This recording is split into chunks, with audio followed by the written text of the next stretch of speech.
හොඳයි සියලු දෙනාටම සුබ දවසක් සුබ දවසක් නේද? හරි. අපි අද පටන් ගන්න යන අලුත් මාතෘකාව සේවක දුක් ගැනවිලි කළමනාකරණය. මාතෘකාව ලියාගන්න සේවක දුක් ගැනවිලි කළමනාකරණය කියන employee grievances management සේවක දුක් ගැනවිලි කළමනාකරණය සම්බන්ධ වෙන අය කීප දෙනෙක් ඉන්නවා ටග් ගාලා ඉක්මනින් ගෙන්නකො සේවක දුක් ගැනවිලි කළමනාකරණය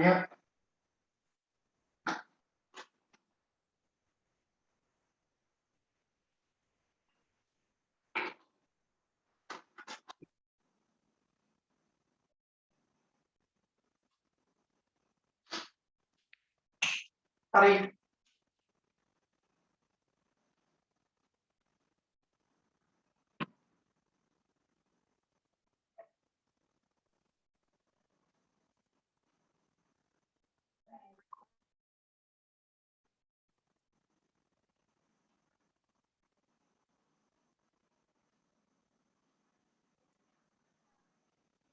මාතෘකාව ලියාගන්න සේවක දුක් ගැනවිලි කළමනාකරණය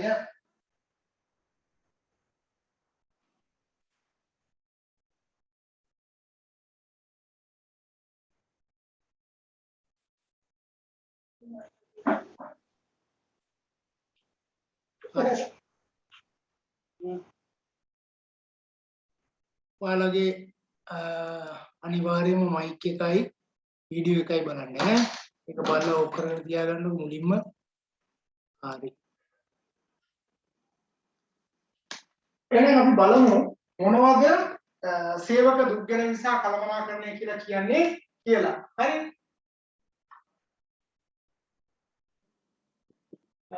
දැන් මෙතන කතා කරන්න යන්නේ සේවකයෝ සම්බන්ධයෙන් ඇතිවන දුක් ගැන කියන එක ඔයාලා දන්නවා. සේවකයෙක් හිතන්නකෝ රැකියා ජීවිතේට ආතබු දවසේ ඉඳලා දැන් නේද මෙයා රැකියාවට ගියා නම් මේ රැකියා ආයතනයේ සමානලාට මේක ඇතුලේ මෙයාගේ ජීවිත කාලය මෙයා අවුරුදු 20න් ගියා නම් නේද 60 වෙනකන් අවුරුදු 40ක් මේ මෙයාගේ අපි කියන්නේ හොඳම කාලය මෙන්න මේ ආයතනයත් එක්ක බද්ධ වෙලා තමයි මෙයා කටයුතු කරන්නේ. ඒකට එයාගේ ජීවිතේ කොටසක් කියන්නේ භාගයක්ම සමානලාට රැකියාව. මොකද හිතන්නකෝ සමහර තැන්වල තියෙන සතියේ එක දවසයි නිමාඩු. ඒතකොට දවල් කාලේ ගත්තොත් එහෙම අපි රාත්‍රී පැය 12 ගත්තොත් ඒක නිින්දට ආශ්‍රිතව ක්‍රියාත්මක වෙනකොට අපිට ඇහෙන පේන මානේ ඉන්න කාලය ගත්තාම ඒ කාලේ වැඩිම කොටස තුනෙන් එකටත් වඩා වැඩි කාලයක් පැය 8 ගානේ ඉතුරුත් එහෙම මෙයා ඒ ඉතිරි පැය 12න් එළිය පේන පැය 12න් 8ක්ම ඉඳලා තියෙන්නේ කොහෙද? මෙන්න මේ ආයතනේනේ.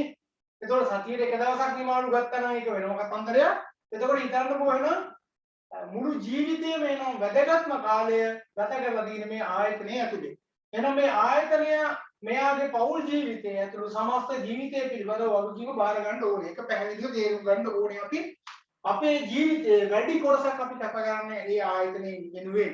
ඒතර ඒ ආයතනයේ වෙනුවෙන් කැප කරන මේ ආයතනය අපි ගැන කොයි විදිහට සලකන්නේ, කොයි විදිහට අපිට සලකන්න ඕනේ කියන එක අපි තේරුම් ගන්නත් ඕනේ, ආයතනෙ තේරුම් ගන්නත් ඕනේ. ඒතර මෙන්න මේකත් එක්ක කටයුතු කරනකොට වැඩි වෙලාවක් මෙතන ඉන්නකොට මෙයාට අනිවාර්යෙන් ප්‍රශ්න එනවද නැද්ද? එනවා. දැන් ඔයාලා දන්නවනේ කසාදකතු නෝනයි මහත්තයයි දවස් දෙක තුනක් එක දිගට ගෙදර හිටියොත් එහෙම අනිවාර්යෙන්ම මොකද වෙන්නේ? දුක් ගැනවිලි ඔව් 100ක් 200ක් එනවාමයි නේද? මොකද එකට සිටීම තුල ඇතිවන ගැටලු. ඒකට මේ සේවකයා මේක ඇතුලේ ඉන්නකොට එහෙනම් ගැටලු වෙනවද නැද්ද? අනන්තවත් වෙනවා. හරිද? ඒතර අපි කියන්නේ මෙතන දුක් ගැනවිල්ලක් කියලා කියන්නේ සේවකයාගේ රැකියාව හේතු කොටගෙන හෝ රැකියා පරිසරයේ හේතු කොටගෙන ඇතිවන්නා වූ මානසික කනස්සල්ලටපත් වෙන තත්ත්වයන්. තේරුණාද? ඒ කියන්නේ කලකිරීම ආයතනයේ සම්බන්ධයෙන් ඇතිවන කලකිරීම රැකියාව සම්බන්ධයෙන් ඇතිවන කලකිරීම මෙන්න මේවා. හැබැයි මෙතනදී මූලිකත්වය යොමු කරන්නේ රැකියාව හෝ රැකියා පරිසරයේ හේතු කොටගෙන ඇතිවන්නා වූ කලකිරීම ගැන. ඒතර එයාගේ පෞද්ගලික ජීවිතයේ ඇතිවන්නා වූ කලකිරීම ගැන සංවිධානයක් සැලකිල්ලක් දක්වන්නේ. නමුත් මානව සම්පත් කළමනාකරුවන් විදියට අපිට කියනවා එයාගේ පෞද්ගලික කලකිරීම පිළිබඳව අවධානය යොමු කරන්න කියලා. ඇයි ඒ? දැන් ඉතින් මෙයාගේ පෞද්ගලික කලකිරීමක් තිබුණොත් එහෙම එයා වැඩ කරන්න ආවට පස්සේ බොහොම උද්‍යෝගිමත්ව වැඩ කරයිද? වැඩ කරන්නේ නැහැ නේද? ඇයි? අර කලකිරීම එයාගේ ඔළුවේ තියෙනවනේ. ඒතකොට ඒක ඔළුවේ තියාගෙන තමයි මෙයා වැඩ කරන්නේ. ඒ හිතන්නකෝ එයාගේ දරුවාගේ පන්ති ගාස්තුවක් ගෙවා ගන්න තියෙනවා කියලා නේද? පාඨමාලා ගාස්තුවක් ගෙවා ගන්න තියෙනවා. දැන් එයාට ඒක ගෙවා ගැනීමේ හැකියාවක් නැහැ. නැත්නම් දරුවාට ඉල්ලපු ලැප්ටොප් එකක් හරි මොකක් හරි අවශ්‍ය කරන උපකරණයක් තිබුණා අධ්‍යාපනය සඳහා හේතු වෙන දෙයක් ඒක අරන් දෙන්න විදියක් නැහැ. ඒක ගැන හිතා මෙයා රස්සාව කරනකොට එයා රස්සාව හරියට කරන්නේ නැහැ. ආයතනයට පුළුවන් නම් ඒක විසඳලා දෙන්න. ඇත්තම ඒ තුල සේවකගේ පරදායිතාවය වැඩි වෙන එක පැත්තකින් ගෙදර ප්‍රශ්න වක්‍රාකාරව නැවත සංවිධාන පරිසරයට එනවා. ඒ අනුව සේවකගේ පරදායිතාවය අඩු වෙලා යනවා. එහෙනම් හැම සංවිධානයක්ම තීරණය කළ යුතු වන්නේ සේවකයන්ගේ කාර්යක්ෂමතාවය උපරිම මට්ටමට ගෙනීම සඳහා උපරිමයෙන්ම වැඩ කරනවා. උපරිමයෙන්ම කටයුතු කරනවා. එතකොට මෙන්න මෙතන ඔයාලට අද දවසේ තුල අපි ඉගෙන ගන්න පුළුවන් සේවකයේ දුක් ගැනීම සම්බන්ධයෙන් ඇතිවන්නා වූ ගැටලුවක් ගත්තොත් එහෙනම් අපි කියන එක දවස් 5ක් වගේ ඇතුළත විසඳන්න ඕනේ. ඒක ඔයාලගේ අර ෆයිනල් එක්සෑම් එකට එන කේස් ස්ටඩි එක ඇතුළත අපිට දකින්න හම්බ වෙනවා දුක් ගැනීම සම්බන්ධ කරුණු කාරණා සමූහයක් තමයි කේස් ස්ටඩි එක ඇතුළත් කරලා තියෙන්නේ. ඉතින් ඒ නිසා ඒකටත් අපි උත්තර ලියන්න මේවා හොඳට තේරුම් ගන්න ඕනේ. හරි රයිට්. අපි මේව ලියාගමු. ඔයාලගේ මයික් ඕෆ් කරගන්න බලන්න වැඩි වෙලා ගන්න එපා. මේව ලියාගන්න. රැකියාව හෝ රැකියා පරිසරයේ සම්බන්ධයෙන්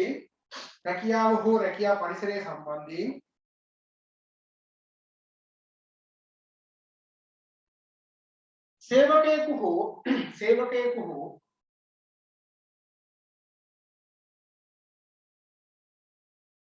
සේවක කණ්ඩායමක් තුළ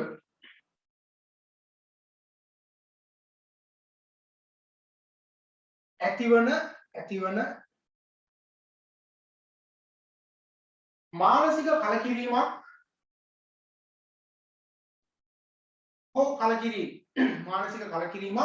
හෝ කලකිරීම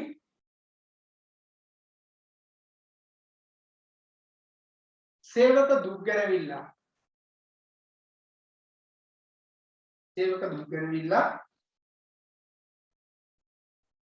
නැතහොත් සේවක දුක් ගැනවිලි ලෙස හඳුනා ගනී.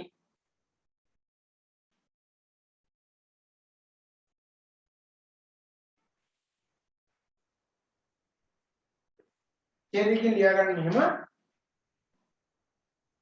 සංවිධානයක් විසින්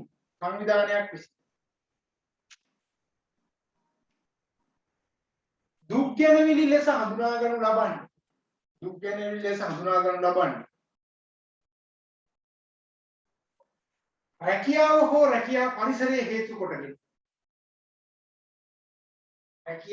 රැකියා පරිසරයේ හේතු කොටගෙන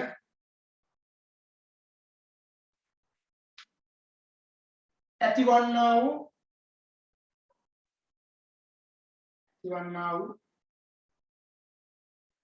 කලකිරීම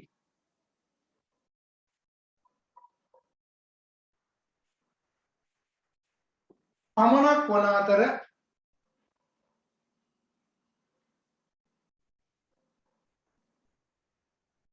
රැකියාවට හා රැකියා පරිසරයට පරිබාහිර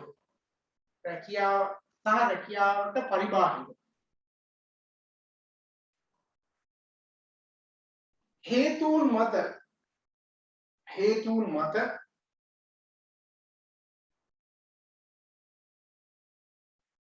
ඇතිවන්නා වූ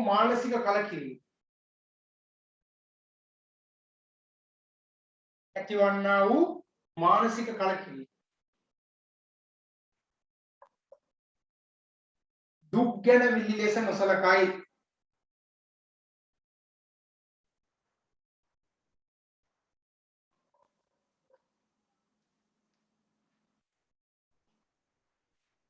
එහෙත්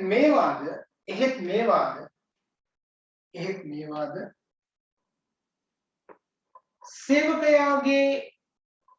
සේවකයාගේ රැකියා ජීවිතයට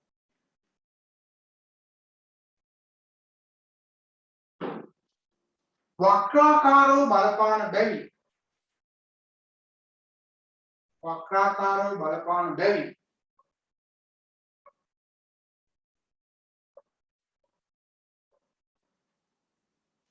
සංවිධානයක් විසින්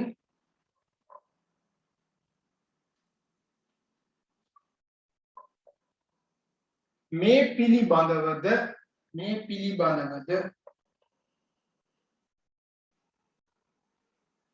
සොයා බැලීම වැදගත් වේ.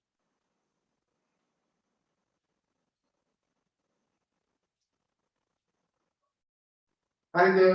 එහෙනම් අපි පැහැදිලිව කියනවා රැකියා පරිසරයේ හේතු කොටගෙන ඇතිවන දුක්ඛම් කටු ඕන තරම් තියෙනවා නේද? සමහර අය තනතුරු වලින් අයින් වෙලා යන්නේ මට මේක කරන්න බෑ කියලා. ඒතකොට වාදම රැකියාව කරන්න ඇදී අපිට දුක් ගැනවිලි ඇති වෙන හේතුවක් තමයි සමාජලට අවශ්‍ය කරන පුහුණුව හම්බෙලා නැහැ. අවශ්‍ය කරන ප්‍රතිපාදන ටික අපිට දීලා නැහැ නේද? අවශ්‍ය කරන චක්‍රලේඛන නිසියාකාරව සිද්ධ කරලා දීලා නැහැ. රැකියා පරිසරය කියලා ගත්තොත් සමාජලට ඩෙන්ගු ආශ්‍රිත දැන් කොළඹ පහුගිය කාලේ කොළඹ රස්සා කරන්න කැමති නෑ කවුරුත්. හේතුව ඇයි? කොළඹ ගිහලා රස්සා කරනවා ඩෙන්ගු හැදෙන්න තියෙන ඉඩකඩ වැඩි. මේ පරිසරයත් එක්ක නේ. සමාජලට පරිසරයේ ශබ්ද වැඩි, දූවිල්ල වැඩි නේද? ඒකෝට ඒ වගේ තැන්වල වැඩ කරන්න අපිට අමාරුයි. ඉතින් ඒ වගේ අවස්ථාවන් වලදී අපිට තියෙන දුක් ගැන දැන් හිතනවා එකපාරටම මට කියනවා ඇවිල්ලා ගිහිල්ලා රසාවක් තියෙනවා මෙහෙමයි අපි හිතුව මොකක් හරි ආයතනයක ඇතුලේ තමයි වැඩ කරන්නේ. ඉතින් හැබැයි ත්‍රිකුණා මලිය හරි මඩකලපුවේ හරි ඔය අම්පාර ඈතකට ගිහිල්ලා මාව දැම්මොත් එහෙම එකපාරට මේ පරිසරයේ ඉඳලා අපි එකපාරට මේ වගේ පරිසරයකට ගිහිල්ලා දැම්මොත් එහෙම අපිට ඒ වතුර බොන්න බෑ නේද? ඊට පස්සේ බඩේ දෙවිල්ල හැදිලා ඊට පස්සේ ප්‍රශ්නේ වැඩි වෙලා විවිධ දේවල් ටිකක් අපිට ඇති වෙනවා. ඒකෝට ඒකත් එක්ක අපිට රස්සාව කරන්න බෑ. ඒ වගේම ඒකත් ඉන්න පුද්ගලයෙක් ගැන නෝරේලියට හෝ මේ වගේ ප්‍රදේශයකට යමුත් ඒ අයටත් එකපාරට මේකට හුරු වෙන්න බෑනේ. ඒතර එහෙනම් ආයතනයක් විසින් යම් කිසි පුද්ගලයෙක් එතෙන්ට යවනවා නම් ඒ වටපිටාව හදලා යවන්න ඕනේ. අපි අර මයිකතර රැකියාව සම්බන්ධයෙන් ඉදිරියේදී කතා කරනවා. අන්න ඒ වගේ තැන් වලදී කතා කරනවා අපේ රට ඇතුලේ විතරක් නෙවෙයි අපි විදේශ රටවලටත් අපේ සේවකයෝ යවනවානේ. එතකොට මෙන්න මේ පරිසරයන් හේතු කොටගෙන සංස්කෘතියන් හේතු කොටගෙන විවිධ ගැටලු සාගත තත්ත්වයන් ඇති වෙනවා. ඒවා ගැන සැලකිල්ලක් දක්වන්න ඕනේ. ක්ලියර් කරන මාතෘකාව සේවක දුක් ගැනීම සඳහා බලපාන හේතු. සේවක දුක් ගැනීම සඳහා බලපාන හේතු.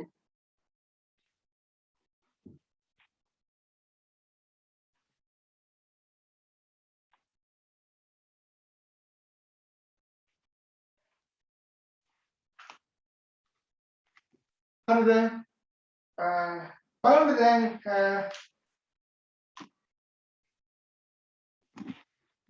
සේවක දුක් ගැනීම සඳහා බලපාන පුළුවන් ගොඩාක් හේතු තියෙනවා. අපි ප්‍රධාන හේතු කීපය විතරක් කරුණු වශයෙන්ම කෙලින්ම ගමු. අනිවාර්යයෙන්ම සේවක දුක් ගැනීම සඳහා බලපාන හේතු කියන එක විභාගයේ ප්‍රශ්නයක් විදිහට එනම එකක් ඈ. එකක් මතක තියාගන්න. සේවක දුක් ගැනීම සඳහා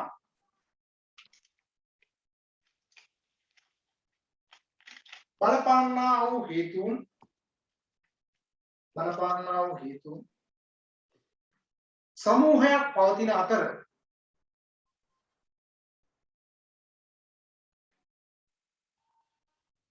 ඉන් වැදගත් වන්නා වූ කරුණු කිහිපයක් පහත පරිදි හඳුනාගත හැකිය.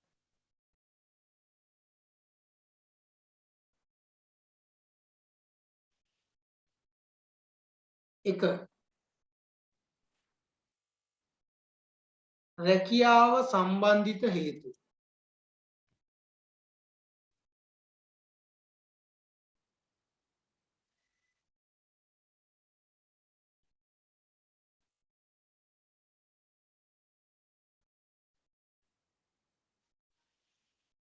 ඔන්න කෙටියෙන් ලියා ගන්න මෙහෙම.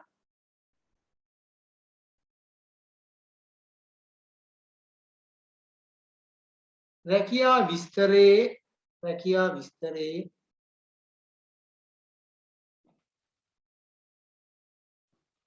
සඳහන් කරුණු වලට පරිබාහිර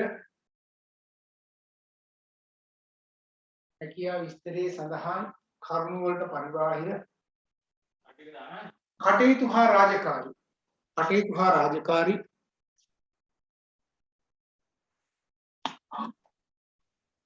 ඉටු කිරීමට සිදුවීම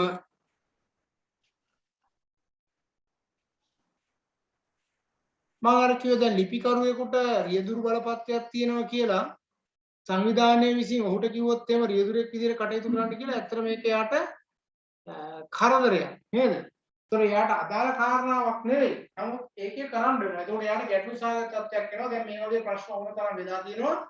එහෙම ලිපිකරුවෝ රියදුරෝ විදියට ආයතන ප්‍රධානීන් අඳගාගෙන ගිහිල්ලා ක්‍රියාන්තුරු සිද්ධ වෙච්ච වෙලාවෙදී සමහරලාට ඒ පුද්ගලයාගේ රැකියාව අහිමි වෙච්ච වෙලාවල් නීතියේ ඉදිරියට යන්න වෙච්ච වෙලාවල් ඕන දෙයක් ඕන තරම් තියෙනවා. සාක්ෂි.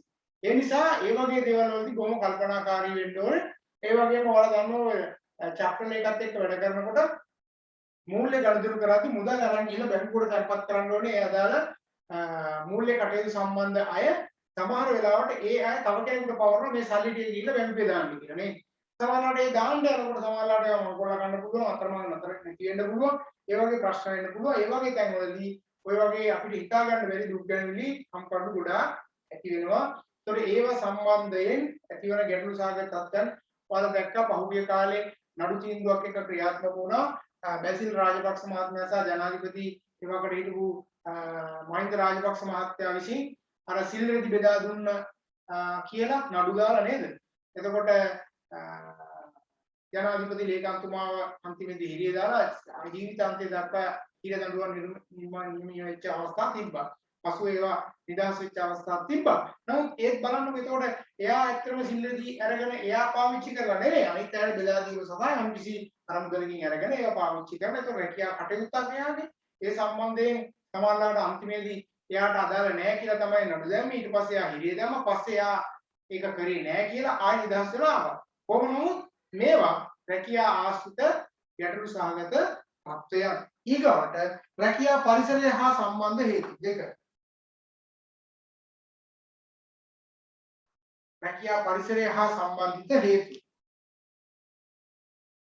ඒකවත් නිකන් කෙටියෙන් මෙහෙම ලියා ගන්න. වෘත්තීය සෞඛ්‍ය හා ආරක්ෂාවට වෘත්තීය සෞඛ්‍යයට හා ආරක්ෂාවට හිතකර නොවන රැකියා පරිසරයක් පැවතී. හිතකර නොවන රැකියා පරිසරයක් පැවතී. හිතකර නොවන රැකියා පරිසරයක් පැවතී. දැන් මේ දවස්වල බලන්න කොරෝනා වසංගතයත් එක්ක නේද? කොරෝනා ඉවර නැහැ කියලා අපිට තියාගන්න නේද? මම හැමදාම ඔයාලට අවසානයේ මතක් කරනවා පරිස්සම් වෙන්න කියලා. මොකද මේ දවස්වල ආපහු එළියට බහැලා ඊට මේ නටන්න පටන් ගන්න තියෙනවා. නමුත් කොරෝනා තාම ඉවර නැහැ. කොරෝනා තියෙනවා නේද? ඒ නිසා වෛරස් එකත් එක්ක අපි වෛරස් එකෙන් අපි ආරක්ෂා වීම සඳහා අපි ආරක්ෂිත පියවරවල ටික අනිවාර්යෙන් අනුගමනය කරන්න ඕනේ. ඒ නිසා දැන් මේ වෙනකොට පළාත් සංචරණ සීමා තියෙනවා කියලා කිව්වට දුවන්නේ නැහැ කියලා කිව්වට ඕන තරම් පෞද්ගලික වාහන ඊට මෙහෙට යනවා. දැන් මම දැක්ක සමහර විශ්වවිද්‍යාලයන් මේ වෙනකොට කතා කරලා තිබුණා. ඊයේත් මටත් කතා කරා කීප අවස්ථාවකදී මේ විශ්වවිද්‍යාලවල වැඩ කටයුතු පටන් ගන්න කියලා. සමහර විශ්වවිද්‍යාලවල කොන්වොකේෂන් එක පස්සට දාලා උපාධි සහතික ටික මේ දවස්වල ලබා දීමේ වැඩ පිළිවෙලක් සමහර විශ්වවිද්‍යාල විසින් කරගෙන යනවා නේද? ඒතර විශ්වවිද්‍යාල ශිෂ්‍යෝ ලංකාව පුරාම ඉන්නවා. ඉතින් ඕන් දැන් එනවා නේද? ඕන්ට එන්න කියපුවම වෙන්නේ නැහැ. ඕන් එනවා. ඒකට මම අර කියන්නේ කොරෝනා කියන වසංගතයත් එක්ක අපි ෆයිට් කරන්න වෙනවා. අපි යාළුවෝ හම්බ වෙද්දී ආපහු අපිට මතක් වෙන අර මුල් කාලේ හිටියා වගේ එහෙම වෙනකොට ඒවා මුල් කරගෙන කෑ ගහගෙන හූ කියාගෙන ඇවිල්ලා බදා ගන්න ඒවා තමයි අපි කරන්නේ. එහෙම කරන්න යන්න එපා. තාම මේ වසංගතයේ තියෙන ඉන්න මුවාවරණ දෙකක්වත් අනිවාර්යෙන් දැනගෙන ඉන්න. හැම වෙලාවෙම අත හොදන්න නේද? සැනිටයිසර් පාවිච්චි කරන්න. මේක ඔළුවේ තියාගෙන ඉන්න.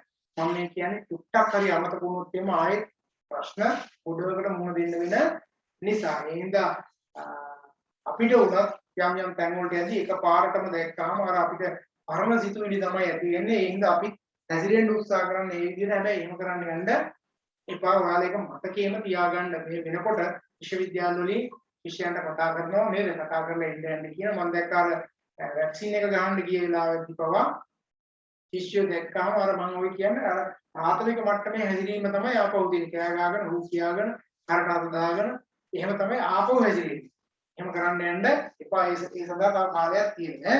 මම මේ කියන්නේ නේද රැකියා ආශ්‍රිතවත් අපිට ඒ රැකියා පරිසරයේ දැන් වැඩට ගියාට පස්සේ එහෙනම් මට ලෙක්චර් එකට කතා කරන්න මම අනිවාර්යෙන් ගිහිල්ලා බලනවා ඉන්න සියලුම දෙනා මාස්ක් එක දාගෙන ඉන්නේ නේද?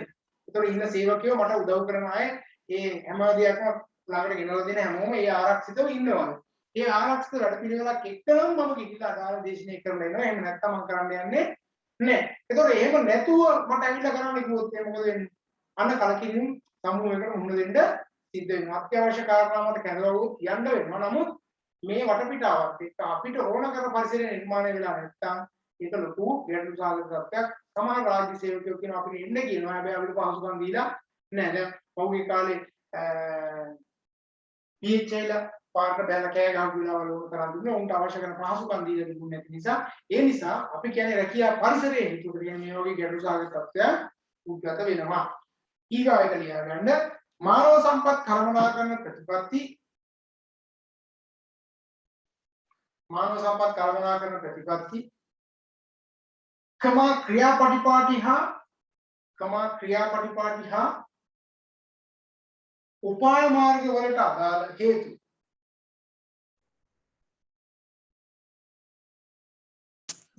අපෝකාරක් කියන්නේ උපාය මාර්ග වලට අදාළ හේතු මානව සම්පත් කළමනාකරන ප්‍රතිපත්ති ක්‍රියාපටිපාටි හා උපාය මාර්ග වලට අදාළ හේතු ඒකේ අර්ථ සූත්‍රය මෙහෙම ලියාගන්න සේවකයාට පිළිගත නොහැකි අසාධාරණ උසස් වීම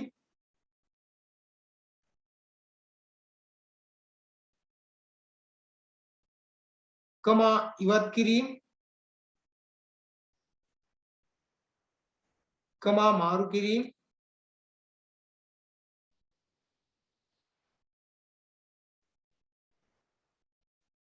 සේවයේ නවතාලීම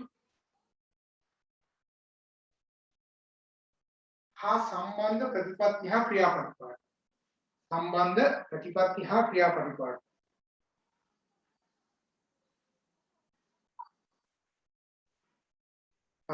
හතර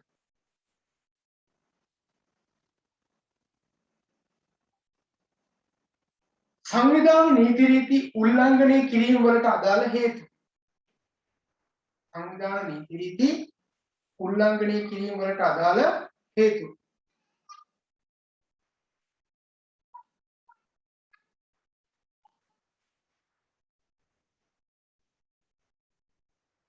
ඒ අර්ථ මෙහෙම කෙටියෙන් ලියා ගන්න සංවිධාන නීති රීති උල්ලංඝනය කිරීම හේතු කොටගෙන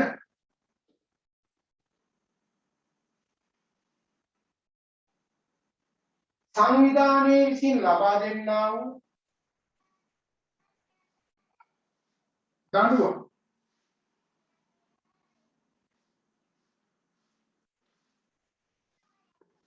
එනම් සංවිධානය ක්‍රියාත්මක කරනු ලබන විනය ක්‍රියාමාර්ග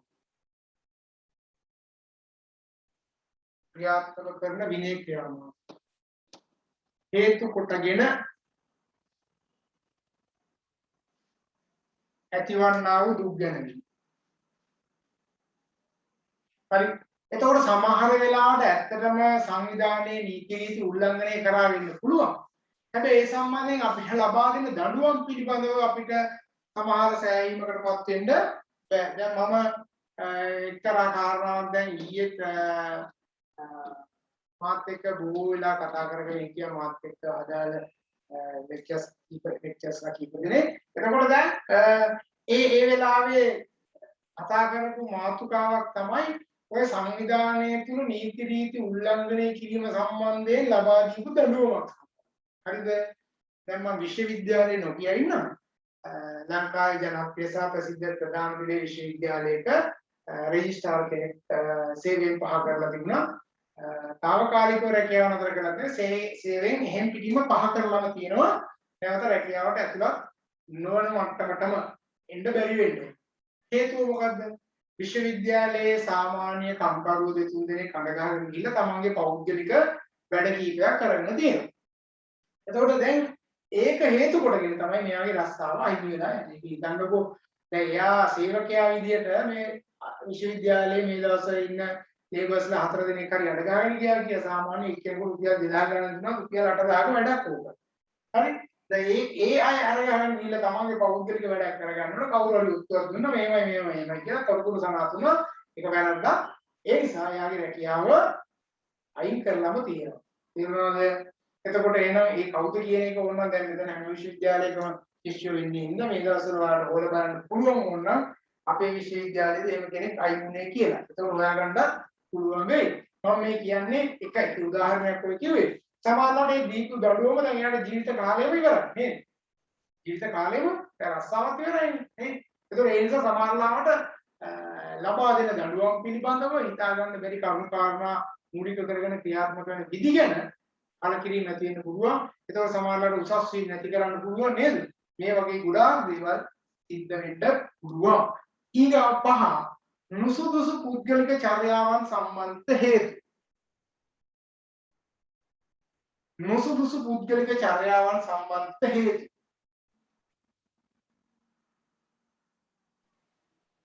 ඒ ඇතුළේ සේවක අධිමානය නිසා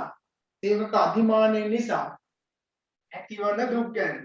සේවක අධිමානය. දැන් සමහර වෙලාවට අධිමානය කියලා හිතන්නේ මම එනකොට දැන් හිතන්නකෝ මම දේශනයට එනකොට එහෙම නැත්නම් මම පන්තියට කියලා හිතමු සරලව කියන්නම්කෝ පන්තියට එනකොට ඔක්කොම ටක් ගාලා නැගිටින්න. එහෙම නැත්නම් මම ආයතනයේදී ආයතනයේ ඉන්න සේවකයෝ දඬුවමට ගාලා නැගිටලා good morning sir කියලා මට ඔළුව නමලා කතා කරනවා. නේ. එහෙම කතා කරේ නැත්නම් මට නිකන් අවුල් වගේ. ඈ පාරේ දැක්කත් කතා කරන්න. එහෙම නිකන් අධිමානයක් තියෙනවා. මට වෙනම මේසයක් තියෙනවනේ කැරගෙන බුකුවක් තියෙනවනේ ෆෝන් එකක් තියෙනවනේ ෆැක්ස් තියෙනවනේ ඒ ඔක්කොම පාස්වර්ඩ් ටික මට තියෙනවා. එහෙම නැත්නම් ප්‍රශ්නයක්. ඉතින් අපි එහෙම හිතාගෙන ඉන්නකොට කවුරු හරි මට එහෙම කතා කරේ නැත්නම් එතකොට දුක් ගැනවිලි ඇති වෙනවා. ඉන්න දැනක් නැත්නම් මේ මම දැක්ක පහුගිය කාලේ රාජ්‍ය සේවකයෝ 14000 ගානක් එකට වැඩ ඇවිල්ලා දැනට අවුරුද්දකට කමාර උඩදී මම කියන්නේ. ඇවිල්ලා කෑ ගැවුවා තමන්ට නිසි කටයුතු රාජකාරී පවර්ලා නැහැ කියලා. අර ඊවිලගිම දෙපාර්තමේන්තුවේදී බදවගත්ත සේවකයොන්ට ඉන්න දැනක්වත් නැහැ කච්චේරියේ ඔය ප්‍රධාන පෙළේ ප්‍රාදේශීය ලේකම් කාර්යාලවල ගියාට පස්සේ ඔය මේෂයක් දෙකක් කොට කරලා තියෙනවා. ඔය තැන් තැන් වල තමයි ගිහිල්ලා වාඩි වෙන්නේ ඉන්නවත් තැනක් නැහැ. ඒතර එහෙම වුණාම යාළුවා කලකිරීමක් ඇති වෙනවා නේ. එයාට නුසුදුසු චර්යාවක් එක්ක. මම දන්න ගැණු ළමයි රස්සාවෙන් අයින් වුණා. මම හිතුවා රුපියල් 40000කට එයාගේ වට්ටක් හම්බුණා ළමයි. අයින් වෙන්න හේතුව බලනකොට ආයතන ප්‍රධානියාට මෙයා good morning කියද්දි ආයතන ප්‍රධානියා good morning කියන්නේ නැතුව ගියා කියලා. මොකද අනිත් අයත් බලන් හිටපු වෙලාවක මෙයා good morning කියද්දි ආයතන ප්‍රධානියා වෙන කෝල් එකක ඒකත් ඒ පොළුවේ තියාගෙන ගිහිල්ලා. ඒ අනිත් අය බලන් ඉතින් මෙයා නිකන් ඒක ආපු ලැජ්ජාව අධිමානයක් ආවා. ඒකත් එක්ක රස්සාවෙන් අයින් වෙලා ඉන්නේ. එහෙමත් අයින් ඈ හොඳට මතක තියාගන්න ඔයාලා සමහරලාට ඒ වුණට වැටෙන්නත් බැරි නෑ. එහෙම වැටෙන්න එපා. අපි ඊට වඩා පෞද්ගලිකයේ තියෙන කාරුණ්‍යයත් එක්ක යන ජවයේ යුක්තව කටයුතු කරන්න පුළුවන් පිරිස ඒක ඔළුවේ තියාගන්න. ඒ නිසා රැකියා ස්ථානයේ සමහරලාට හිතා ගන්න බැරි දේවල් සිද්ධ වෙනවා. ඒ නිසානේ අපි කියන්නේ අපි අර වටපිටාව අපි හදාගන්න කියලා කියන ඕනම දෙයකට මුහුණ දෙන්න පුළුවන් විදිය නේද? රැකියාව මම මෙතන පැහැදිලිව වාට කියන්නේ නේ. ඔයාගේ ජීවිතේ වැඩි කාලයක් ගෙවන්න දැන් බලාපොරොත්තු වෙන්නේ මෙතන. ඒ සමහර රැකියා ස්ථානවලට ගියන පස්සේ හිතන්න ප්‍රාදේශීය ලේකම් කාර්යාලයට ගියන පස්සේ ජීවිත කාලෙම එතනම ඉන්නද? ඒතකොට හැමදාම දකින්න තියෙන එකම බිල්ඩින් එක. හැමදාම එකම මිනිසුන්ගේ මුණු ටිකක් පේන්නේ. ඒක තමයි මේසෙක කුඩු මුදුනේ ඒක තමයි හැමදාම තියෙන්නේ. නේද? හැමදාම සිරිපාල කමලා නේද? ඒකක් ගේන්න මොන හරි කඩින් ගිහලා කැන්ටින් එකෙන් ගේන්න කන්න බොන්න ඕක තමයි යන්න තියෙන්නේ. අතෙන් යනවා මෙතෙන් යනවා. අතෙන් යනවා මෙතෙන් යනවා. දවස් ගෙවනවා ගෙදර යනවා. දවස් ගෙවනවා ගෙදර යනවා. ඒක හිතන්න මොනතරම් පිළිණයක් එන්න පුළුවන්ද කියන්නේ. නේ? ඒක ඇතුලේ ධෛර්ය සම්පන්නව ඉස්සරහට යන්න හිතන්න වැඩ කරන්න උත්සාහයෙන් කටයුතු කරන්න මේ වගේ දේවල් හිතා ගන්නත් බැහැ. සමහර රාජ්‍ය කාර්යාල තියෙනවා. දැන් ගොඩ ජන සේවා වගේ ඔය සමහර තැන් වල තියෙනවා. වේශ කර්මාන්ත වගේ ඒවා තැන් වල ගම් වල ඇතුලේ ගිහිල්ලා බිල්ඩින් එකේ තියෙන එච්චර. ඒක තමයි අවුරුදු 10 15 සම්මතයි. ඒක මිලව රහක් නෑ. ඔහි යනවා අර බෑග් එක කරේ දාගෙන ගිහිල්ලා තැන් වෙලා ඉන්නවා කයියෝ දැන්දලා ආය හවසිනවා එච්චරයි නේද? එතන වඩා ගිහිල්ලා කරන්නේ නෑ. කරන්න දෙයක්වත් නෑ. සම්පූර්ණම මේ වගේ ප්‍රශ්න ඕන තරම් අපේ රට ඇතුලේ දකින්න පුළුවන්. ඊගාවට ලියා ගන්න රැකියාව හෝ රැකියා පරිසරයට පරිබාහිර රැකියාව හෝ රැකියා පරිසරයට පරිබාහිර පරිසරය සම්බන්ධ හේතු.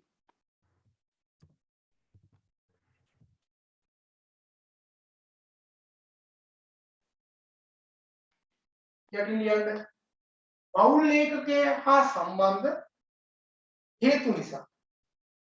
පෞල් ලේඛකයා හා සම්බන්ධ හේතු නිසා ඇතිවන්නා වූ දුක් ගැන. දැන් හිතන්න නෝනයි මහත්තයා තරහ වුණා කියලා. මොකද වෙන්නේ? නෝනයි මහත්තයා තරහ වුණා ප්‍රශ්නයක් තියෙනවා. නේ? නෝනයි මහත්තයා තරහ වෙලා ඊට දවසට ඇවිල්ලා මහත්තයා රස්සාව කරන සමහරවිට අර මානසික මට්ටම වෙනස් වෙලා ඇත්තට මේක හොයාගන්න පුළුවන් වැඩ කරනවා. දැන් එක්තරා සිද්ධියක් සිද්ධ වුණා එක්තරා උසාවියක පස්සේ හොයලා බැලුවා මොකද්ද මේකට හේතුව කියලා. ඒ අදාළ නඩුකාරවරයා දිගින් දිගටම කාන්තාවන් සඳහා ලබා දෙන්නා වූ දඬුවම් සම්බන්ධයෙන් හොයලා බලනකොට දැන් හිතන්නකෝ මාස 3ක් අවුරුද්දක් අතර හිර දඬුවම්. ගොඩාක් වෙලාටදී මාස 3ක් දීලා නිකයින්න පුළුවන්. හැබැයි කෙලින්ම මාස 12ක්ම දෙනවා. උපරිමයෙන් දෙනවා. රුපියල් 5000 25000 අතර දඬුවම් 12ක් නම් කෙලින්ම 25000යි. මේ දෙන්නේ කාටද? කාන්තාව.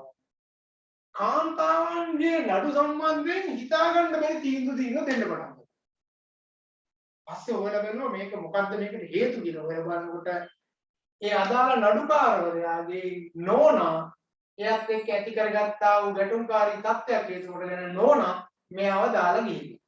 දැන් මේකේ ඇති වෙච්ච කලකිරීම සහ වේදනාවත් එක්ක කාන්තාව සම්බන්ධයෙන් දෙන්නා වූ නඩු තීන්දුවේදී මේ විදිහට තිබෙනවා. නඩුකාරවරයාට මොකුත් කියන්න බෑ මොකද පුතේ තියෙන මේ දෙකෙන් කැමති එකක් දෙන්න පුළුවන්. ඒතර මේ උපරිමයෙන්ම දෙනවා. නේද? ඒතර හිතන්නකෝ එහෙනම්. සමහර ඉස්කෝලේ යන කාලේ වල දැකලා තියෙන සමහර ගුරුවරියෝ දෙගොල්ලම ඉන්නවනේ. එතකොට ඒ අයගේ මූඩ් අප්සෙට් දවස් අපි දකිනවා නේ. ඒතර ඇත්තට මේ පෞල් ප්‍රශ්නත් එක්ක එන දේවල් නේ. දැන් ඔයාලා ප්‍රේමවන්තයෝ ඉන්න එලා මෙතන බහුතරයක් ඉන්නවා කියලා මම දන්නවා. ඉතින් ඔයාලා යම් ගැටලුවක් ඇති වුණොත් මොකද වෙන්නේ?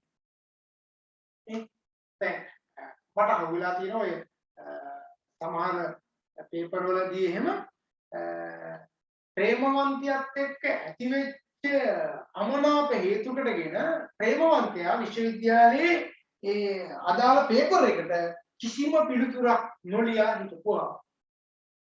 ඒතර අපි දන්නවා දැන් හිතන්නකෝ ලියලා නැත්තම් පස්සේ අපි හොයලා බලනවානේ. ඇයි මේවා වචනයක්වත් ලියලා නැත්තේ කියලා. බලනකොට පෙම්වතියට රිදවීම සඳහා පෙම්වතා ප්‍රශ්න පත්‍රයේ කිසිම දෙයක් තියලා නැහැ. ඒතකොට අනිවාර්යයෙන් මෙයාට එක්ක උපාධිය අයින් කරගන්න වෙනවා. එක්ක රිපීට් එකකට යන්න වෙනවා. කොහොමද රිපීට් එකක් තියෙනවනේ. ඒ රිපීට් එකට ගිහිල්ලා ඒතර බැච් එක ලේට් වෙලා ඒ වගේ කතන්දර කැටියකට මුහුණ දෙන්න සිද්ධ වෙනවා. නමුත් මේ වගේ දේවල් ඕන තරම් දෙකලා තියෙනවා. උපාධිය අතහැරලා දාලා ගියව අපි දැකලා තියෙනවා. ඒතකොට ඇයි මෙහෙම වෙන්නේ? පෞද්ගලික හේතුන් මත. ඒ නිසා පෞද්ගලික හේතුන් මත ඇතිවන්නා වූ ගැටලු දැන් මේ මොහොත වෙනකොට ඕන තරම් ගැටලු එහෙම තියෙනවා නේද? දැන් සමහර අයට මම දන්න තව කීප දෙනෙක් ඉන්නවා උපාධිය අවසන් කරලා වෛද්‍ය උපාධිය අවසන් කරලා වෛද්‍යවරු විදිහට එළියට ඇවිල්ලා මහත්තයා එපා කිව්වා කියලා අද ගෙදරට වෙනවා. එහෙම අයත් ඉන්නවා. ඒ ඔයාලට හිතා ගන්නත් බැරි වෙයි සමහරවිට. එතකොට මහත්තයා එපා කිව්වා කියලා මෙඩිකල් MBBS එකත් අරගෙන ගෙදරට වෙලා ඉන්නවා. එතකොට එහෙම කාන්තාවොත් ඉන්නවාද කියන එක පිළිබඳව තරම් ප්‍රශ්නාර්ථයක් තියෙනවා. ඇත්තටම එහෙම අය ඉන්නවා ඕන තරම් ඉගෙන ගන්න මහත්ය එපා කිව්වා කියලා ඉදට වෙලා ඉන්නවා. ඒ නිසා පෞල් ලේඛකයේ ඇතුලේ ඇතිවන්නා වූ ගැටලු සාගත තත්ත්වයන් වක්‍රාකාරයෙන් අවසානයේ ඍජුවම කියාව සඳහා බලපානවා. ලියාගන්න මාතෘකාව සේවක දුක් ගැනවිලි විසඳීමේ ක්‍රමවේදය. සේවක දුක් ගැනවිලි විසඳීමේ ක්‍රමවේදය වරන් ගන්න ශිල්ප ක්‍රම method එමෙතන techniques of grievance settlement method මොනවද අපිට පාවිච්චි කරන්න පුළුවන් මෙන්න මේ සේවක දුක් ගැනවිලි ඇති වෙනකොට මේවා විසඳ ගන්න නේද? දැන් ඔයාලා අපි කතා කරන්නේ සේවක දුක් ගැනවිලි විසඳීම සඳහා බලපාන හේතු. එතකොට මේ හේතු හොයනකොට මොන වගේ හේතුද අපිට ඕන වෙන්නේ කියන්නේ නේද? යම් කිසි ගැටලු සාගත තත්ත්වයක් ඇති වුණොත් ඒ ගැටලුව निराකරණය කර ගැනීම සඳහා අනුගමනය කරන ක්‍රියාමාර්ග. ඉතින් ඒ ක්‍රියාමාර්ග තමයි අර කවුන්සිලින් වලදී කතා කරන උපදේශනේ මම ඉදිරියේදී කතා කරන්නේ මේ සම්බන්ධයෙන්. ඒතකොට මේ වගේ කරුණු කාරණා ගොඩාක් තියෙනවා. විසඳුම් ලබා දෙන්න පුළුවන්. ඒකේ වැදගත් දේවල් ටිකක් විතරක් අපි කතා කරමු. මේව ලියා ගන්න. සේවක දුක් ගැනවිලි ඇති වූ විට සේවක දුක් ගැනවිලි ඇති වූ විට සේවකයන් තුල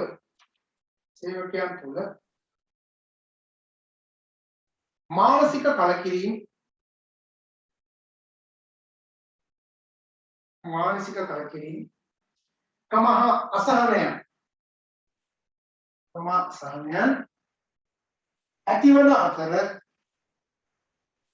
ඇතිවන අතර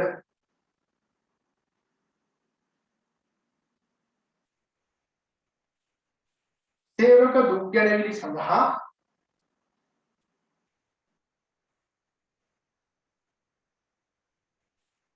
නිත්‍ය එහෙම නැත්නම් ඉරක් ගහලා ස්ථීර නිත්‍ය ඉරක් ගහලා ස්ථීර විසඳුම් ලබා දීම තුලින්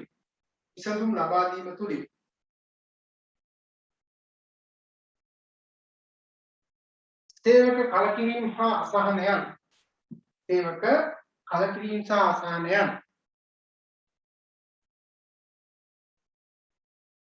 තුරන් කරලීමට සංවිධාන කළමනාකාරීත්වයට හැකි වේ.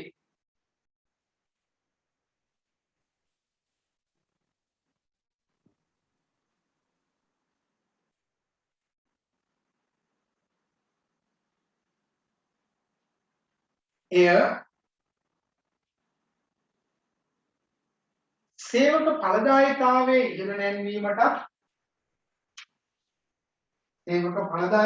ඉහළ නැන්වීමට අවසානයේ සංවිධාන කාර්යක්ෂමතාවයේ ඉහළ යාමට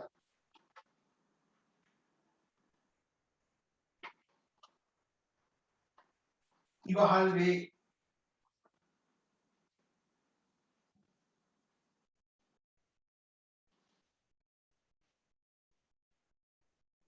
සංවිධානයකට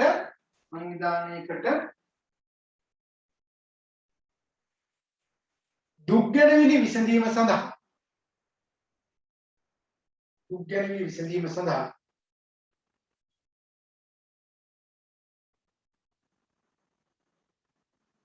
සංවිධාන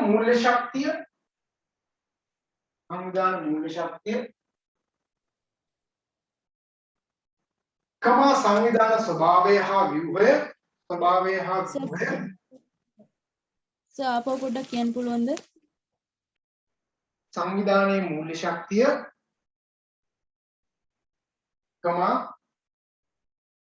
සංවිධාන ව්‍යුහය හා ස්වභාවය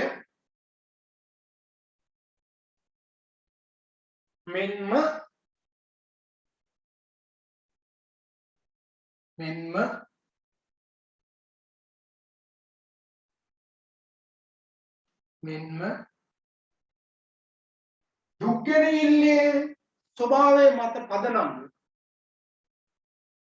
දුක් ගැනවිල්ලේ ස්වභාවය මත පදනම්ව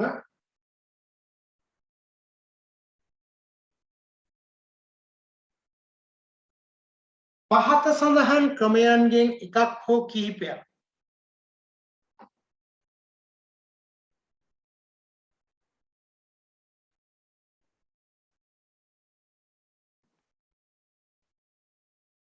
තෝරාගත හැකිය.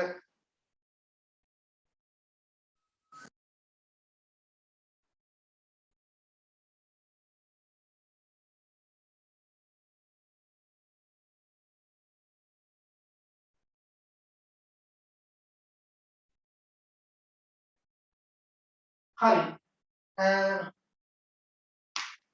එතකොට මම මේ කතා කරන එකේ පළවෙනි එක තමයි ගොඩාක් වැදගත්. නමුත් මේක ලංකාවේ සහ ලෝකයේ බහුල වශයෙන් පාවිච්චි කරන එකක් තමයි පළවෙනි ක්‍රමයේ දුක් ගැන විසඳීමේ විධිමත් ක්‍රියාපටිපාටිය. ඊළඟට පළවෙනි එක දුක් ගැනවිලි විසඳීමේ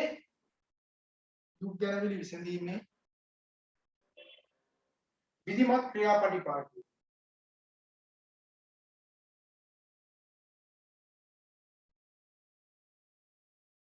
දැන් දුක් ගැනවිලි ගැන කතා කරද්දී මම දැක්ක දැන් නම්බර් එක නම් පේන්නේ නේද? කෙනෙක් කියලා WhatsApp එකේ image එකට දාගෙන තියෙනවා සිසු යන රැළිය කියලා. මර්ධනයේ නැවතිමු. දැන් මර්ධනයේ නැවතමු කියලානේ තියෙන්නේ නේද? ඔව්. බොහොම හොඳයි. ඇත්තට මර්ධනයක් කියලා තියෙනවා නම් ඒක නැවැත්වීම සඳහා අපි කටයුතු කරන්න ඕනේ. ඔබ සංවිධාන පරිසරයේ ඔබ කොහොමමයි 1800 ගණන් වල අපි කතා කරපු කාර්මික විප්ලවය පටන් ගත්තට පස්සේ කාර්මික විප්ලවය තුළ මිනිසුන්ගෙන් දඬුවම් දීලා වැඩ ගන්න පටන් ගත්තා. ඒ දඬුවම් දීලා වැඩ අරගෙන බැරි වෙනකොට තමයි කාර්මික නිලධාරීන් පත් කරලා සුබ සාධනය කියන එක මහ බ්‍රිතාන්‍ය ඉස්සරහට ගෙනල්ලා ඊට පස්සේ අනපනත් මහ බ්‍රිතාන්‍ය අලුතින් ඇති කරලා මේවා අරගෙන ආවේ. ඒතර මිනිස්සු 100,000 ගණන් තමන්ගේ අයිතිවාසිකම් දිනා ගැනීම සඳහා මහපාරේ රුධිරයේ වගුරුලා මෙරලා ගියා නේද? ඒක ඉතිහාසය තුළ ඕනතරම් අපි දැක්කා. ඉතින් අද වෙනකොට ලෝකේ රටවල් අතර මේ මර්ධනයේ ක්‍රියාත්මක වීම දකින්න හම්බ වෙනවා. ඒවට විශේෂ අරගලයන් තියෙනවා. දැන් සිසු ව්‍යාපාරවල අරගලයන් පිළිබඳව වද දවසේ අපිට මම ලබන සතිය අනිවාර්යයෙන්ම ඔයාලට පෙන්නන්නම් අරගලයන් සම්බන්ධයෙන් කරුණු කාරණා ටිකක්. අද දවසේත් අපිට අරගලයන් වල ආරම්භයේ සමානවට එන්න පුළුවන්කමක් තියෙයි. මොකද වෘත්තීය සමිතියත් එක්ක අපි කතා කරන නිසා. කොහොම නමුත් මේ වෙලාවේ මට මතක් වෙච්ච කාරණාවත් එක්ක මම ඔයාලට මතක් කරන්නේ ඇත්තටම තරුණ පරම්පරාවක් විදියට වහල් නොවි කටයුතු කිරීමට ඔයාලා තුල ජව සම්පන්න ආත්ම ශක්තියක් ඇත්තටම තිබිය යුතුයි. කිසිම වෙලාවක විශේෂයෙන්ම අපේ රටේ දේශපාලනඥයන්ට යට නොවිච්ච කොන්ද කෙලින් කියන් වැඩ කරන්න පුළුවන් පරපුරක් විදියට ඉස්සරහට එන්න. මොකද අද වේදී අපේ රට තියෙන තත්ත්වය සහ අතීතයේ ඉඳන් මේ ඇවිල්ලා තියෙන තත්ත්වෙත් එක්ක විශාල වශයෙන් දීපල නාස්තිකරණින් නේද ක්‍රියාත්මක වෙන විදිය හිතා ගන්නවත් බෑ. ඒ නිසා ඔයාලා සහ අපි මේ ඔක්කොම ගත්තට පස්සේ අපි තමයි මේ රටේ ඉස්සරහා දශක දෙක විශේෂයෙන්ම දශක දෙකකට වග කියන්න ඉන්න පරම්පරාව තමයි ඔයාලා. විශේෂයෙන්ම ඉදිරි දශක දෙකක් කියන අවුරුදු 20ක් 25ක වගකීම තියෙන ඔයාලගේ අතේ. ඔයාලා ගනු ලබන තීරණත් එක්ක මේ අවුරුදු 20 25 විනාශ වෙනවද නැද්ද කියන එක තීරණය වෙනවා. ඒක විනාශ වුණොත් මම හිතන්නේ ආයේ මේ රට කවදාවත් අවුරුදු තව 100ක් 200ක් ගියා තාම ඉස්සරහට ගන්න පුළුවන්කමක් වෙන එක නෑ. මේක ඒ තරම්ම විනාශ වෙලා ඉවරයි. අද වෙද්දී අපි දකිනවා මිනිස්සුන්ට බොණ්ඩ දෙන බෙහෙත් කරලා බෙහෙත් පෙත්තෙන් පවා කොමිස් ගන්න තත්යකට අපේ රටපත් වෙලා තියෙනවා. ඉතින් ඒක මොනතරම් ඛේදනීයද කියලා ඔයාලට තීරණය කරන්න පුළුවන්, හිතන්න පුළුවන්. හැබැයි අපේ මිනිස්සු තාම ඒව ගැන හොයන්නේ නැහැ. හැබැයි හොයන පරම්පරාව විදිහට හොයන තරුණ ජවයේ තියෙන ශක්තිය තියෙන හැකියාව තියෙන කණ්ඩායම විදිහට ඔයාලා මේව ගැන හොයන්න. කවුරුත් කියනවට කිසිම කෙනෙක් විවේචනය කරන්න යන්න එපා. ඇත්තටම හොයලා බලන්න. මේ මිනිස්සු මොනවද කරලා තියෙන්නේ? මොනවද කරමින් ඉන්නේ නේද? අද අපේම මහ ජනතාවගේ මුදල් වලින් ඇවිල්ලා මේ මුදල් පරිහරණය කරන ඒවා පරිහරණය කරන විදිය තමන්ට ඕන දේවල් පෞද්ගලික දේවල් ඒකාසි කරගන්න ඉඩ දීලා අපේ මිනිස්සු බලාගෙන ඉන්නවා. ඉතින් අර ඇස්කන් නැති මිනිස්සු ගාන්න වැටෙනවා. ඒක කතා කරන අය බොහොම අඩුයි. ඒ කතා කරන අයට කන් දෙන්න පුළුවන් පිරිසක් අද බිහි වෙන්නේ. හේතුව අර පිරිසම තමයි අර නූග බොළඳ අදහස් තියෙන අපි කියන ප්‍රාථමික මට්ටමේ ඉන්න අය තමයි අවසානයේ ක්‍රියාත්මක වෙන්නේ. ඒ නිසා පෙරට වඩා කොහොම හිතලා වැඩ කරන්න. මොකද මම දන්නවා තව අවුරුදු 5ක් ඉස්සරහට යනකොට ඔයාලා මේ රටේ ඔය කියන ප්‍රධාන පෙළේ තනතුරු දරනවා. ඒ තනතුරු දරනකොට එදාට ඔයාලට මම මේ කියන එක මතක් වුණොත් අන්න අපිට අර ඉස්සර අවුරුදු 20 හදාගන්න පුළුවන්. හැබැයි අද මම කතා කරනකොට ඔයාලා මාත් එක්ක හිට ගන්නවා. හැබැයි ඔයා තනතුරට ගිහලා ඉඳගත්තට පස්සේ ඔක්කොම අමතක වෙනවා. එහෙම වෙන්න බෑ. සාමාන්‍ය අවුරුද්දකට ලංකාවේ උපාධිධාරී 30000 35000 යනවා. ඒ යන 35000 විශ්වවිද්‍යාල පද්ධතිය හරහා අවුරුදු 5ක් ආපස්සට ගත්තොත් එහෙනම් හිතන්න 1,50,000 ලක්ෂ දෙකක් වෙනවා. බාහිර උපාධිත් එක්ක ගත්තොත් ඒක විශාල පිරිසක්. ඒ අය හරියට කෙලින් හිටගත්තොත් නේද? අවුරුදු 5ක් ඒ අය තමයි මේ තනතුරු නියැලෙන්නේ. හැබැයි වෙලා තියෙන්නේ ඒ යන කෙනා තනතුරට ගිය ගමන් එයා අර කියන දේශපාලන අතකොළුවක් වඩපත් වෙලා ඉවරයි. ඊට පස්සේ එකෙන් ගැලවෙන්නේ නැහැ. ඒ නිසා අද මේ රටේ වංචාව කියන එක හිතා ගන්න බැරි තරමට පත් වෙලා තියෙන්නේ. ඉතින් ඕක ගලව ගන්න ඕනේ. ඔය දුක් ගැනීම අපිට කියන්න කෙනෙක් නෑ. අපිම අනාගතයේදී විසඳාගත යුතුයි. හැබැයි අපි පාරට බැලලා කෑ ගහලා ගල් ගහලා ඌ කිව්වා කියලා ওই ප්‍රශ්නේ විසඳෙන්නේ නෑ. අපි දැන් හැම වෙලාවෙම තුන අපි පාරකට ඇවිල්ලා හූ කියලා ගල් ගහලා මොනවරි කරලා ආපුවාම ඔක විසඳෙයි කියලා ඒකට ඒක විසඳා ගැනීම එක මාර්ගයක් නෙවෙයි. ඊට එහා ගිය වැඩ පිළිවෙලක් අනිවාර්යෙන් සකස් කරගත යුතුයි. ලෝකයේ පරාජීන වෙච්ච රාජ්‍යයන් දැන් ඉස්සරහට ඇවිල්ලා තියෙනවා නේද? ඒ ඉස්සරහට ආපු රාජ්‍යයන් එක්ක බලනකොට අපි කොතනද ඉන්නේ කියලා අපිට හිතා ගන්න බෑ. ඒ නිසා මතක තියාගන්න ඔයාලා අනාගතයේදී මේ රට ජාතිය වෙනුවෙන් ජාතිය කියලා කියන්නේ මම කියන්නේ ශ්‍රී ලාංකික කියන එක මේ රට වෙනුවෙන් යමක් කළ හැකි පිරිසක්. ඒ නිසා ඒක උඩුවේ තියාගන්න හැම වෙලාවෙම කරනවා කියලා. හරිද? එහෙනම් මුදලට යට වෙන්නේ නැතුව වංචා නොකර කොමිස් වලට යට නොවි අවංකව තමන්ගේ රාජකාරිය ඉටු කරන්න බැඳිලා කටයුතු කරන්න. හරිද? ඒ තුලින් ඔය වර්ධනය නතර කරගන්න පුළුවන්කම ලැබේ. ලියාගන්න මේම දුක් ගැනීම විසඳීමේ විධිමත් ක්‍රියාපටිපාටිය. මේව ලියාගමු. සංවිධානයකට යොදාගත හැකි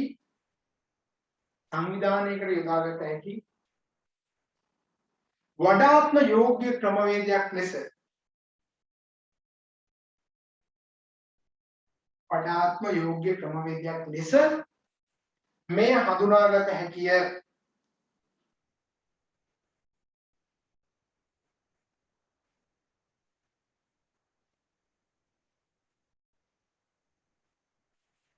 මේ තුල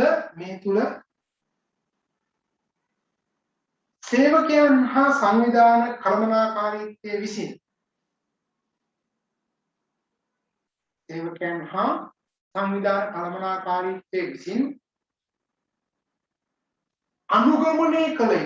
අනුගමනය කළ යුතු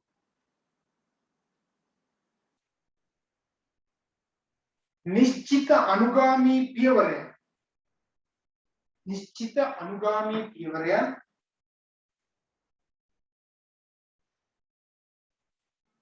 ඉදිරිපත් කර ඇත.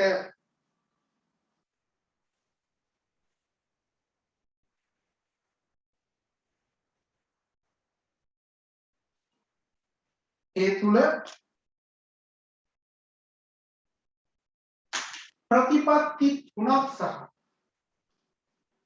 ප්‍රතිපත්ති තුනක් සහ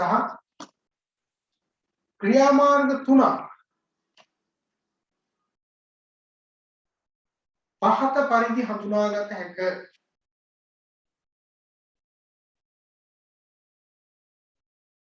තරුවදාල ලියා ගන්න මෙහෙම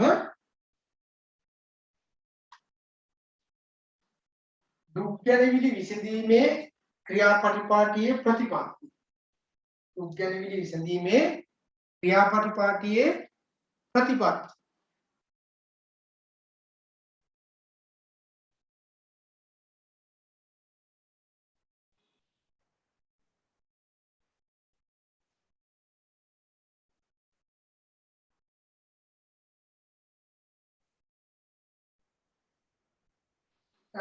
ප්‍රතිපත්ති තුනක් තියෙනවා. එක ලියාගන්න රෝම ඉලක්ක 1 2 දාලා ලියාගමු.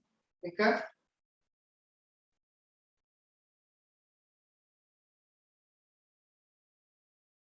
සේවා දායකයන්ගේ ඕනෑම ආකාරයක දුක් ගැනවිල්ලක් සඳහා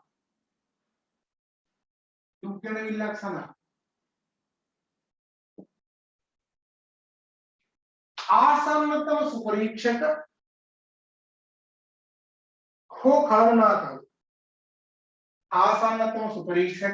හෝ කළමනාකරු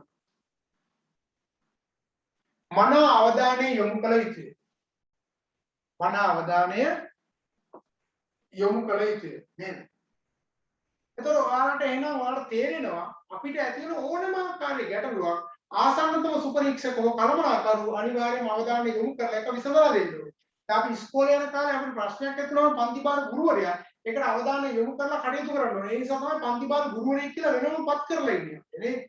පන්ති බාර ගුරුවරයෙක් නැත්නම් ගුරුවරයෙක් කියන දාන්න ඕනේ නැහැ. ටයිම් ටේබල් එකට එකේ ගුරුවරයයි කටයුතු කරයි. එහෙම නැතුව මෙයා අපේ පන්ති බාර ගුරුවරයා කියලා අපිට කෙනෙක් නම් කරලා දීලා තින්නේ ආසන්නතම සුපරීක්ෂක විදියට. සංවිධානවලත් එහම ආසන්නතම සුපරීක්ෂකවරු ඉන්නවා, කළමනාකරු ඉන්නවා. යම් කිසි ගැටලුවක් ආවොත් මේකේ අවධානය යොමු කරන්න ඕනේ. දෙක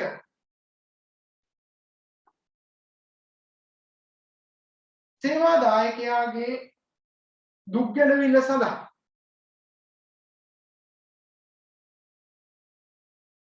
ආසන්නතම සුපරීක්ෂක හෝ කළමනාකරු ආසන්නතම සුපරීක්ෂක හෝ කළමනාකරු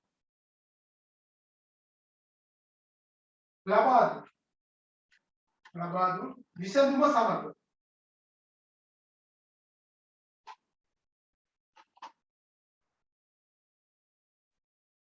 එකග විය නොහැකි නම්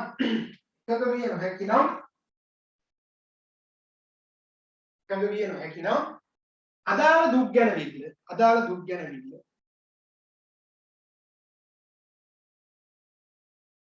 ඊට වඩා ඉහළ කළමනාකරුවෙක් වෙත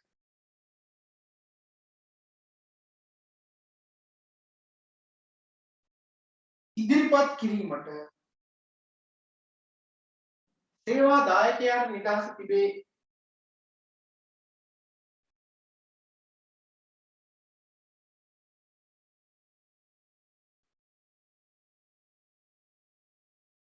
සර් දෙවෙනි එක අපහු කියන්න පුළුවන්ද? සේවා දායකයාගේ දුක් ගැනවිල්ල සඳහා ආසන්නතම සුපරීක්ෂක හෝ කළමනාකරු ලබා දුන් විසඳුම සමග එකඟ විය නොහැකි නම් අදාළ දුක් ගැනවිල්ල ඊට වඩා ඉහළ නිලධාරියෙක් කියලා කිව්වත් කමන්නේ කළමනාකරුවෙක් වෙත ඉදිරිපත් කිරීමට සේවා දායකයාට නිදහස තිබේ. දැන් ওই නිදහස නැතුව රංජන් රාමනායක මහත්තයාට නේද? ඇයි? මෙතන ලංකාවේ තියෙන නීති පද්ධතියත් එක්ක ඇවිල්ලා අන්තිමතලින් මේක දුන්නාට පස්සේ මෙතන යාට යන්න එකක් නැතුව උනොත් ප්‍රශ්නයක් තියෙනවා. හරි? ඒතකොට ඒ වගේ විකල්පයක් තියෙන්න ඕනේ අපිට යන්න පුළුවන්. දැන් පන්ති භාර ගුරුවරයා දුන්න විසඳුම හරියන්නේ නැත්නම් අපි අංශ භාරයට අරගෙන යනවා. අංශ භාරයෙන් බැරි වුණොත් එහම අපි